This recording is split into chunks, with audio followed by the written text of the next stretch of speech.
Isabelle Adjani a été jugée par le parquet national financier, le 19 octobre 2023, pour fraude et blanchiment.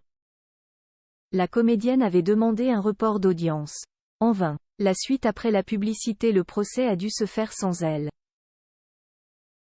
Le jeudi 19 octobre 2023, Isabelle Adjani a été jugée pour fraude fiscale aggravée et blanchiment.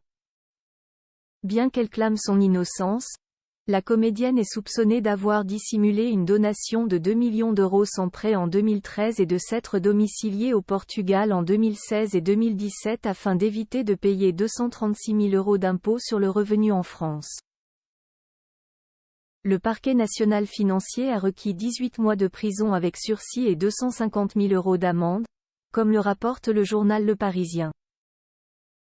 Le nom des Isabelle Adjani importe finalement peu, a expliqué le procureur financier au début de son discours.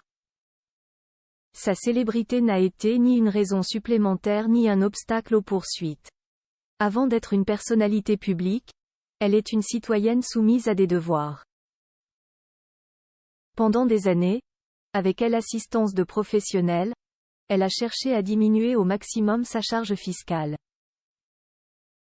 L'actrice n'était pas là pour s'exprimer.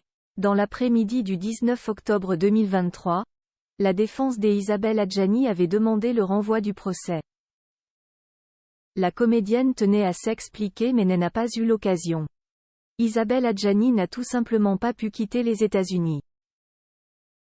Une pathologie aiguë l'aurait empêchée de prendre l'avion pour rejoindre la France. Ce n'est pas un refus de complaisance, a assuré me Olivier Pardo, un certificat médical à la main. Elle tient à s'expliquer, elle tient à être là. Mais cette demande a été rejetée par le tribunal, qui a estimé qu'il n'était pas suffisamment établi que Madame Adjani avait réellement l'intention d'être présente. Le procès a débuté vers 17 h.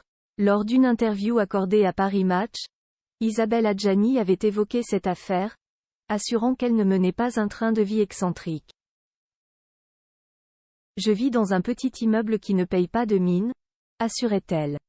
Désolée, je ne suis pas propriétaire d'un manoir avec un spa, mais locataire d'un appartement avec un grand parking que j'ai aménagé en loft et toute ma vie est entreposée. Isabelle Adjani est domiciliée à Carcavelos, une petite ville portugaise qui se situe à une vingtaine de kilomètres de Lisbonne. Isabelle Adjani reste présumée innocente des faits qui lui sont reprochés jusqu'au jugement de l'affaire. La suite après la publicité.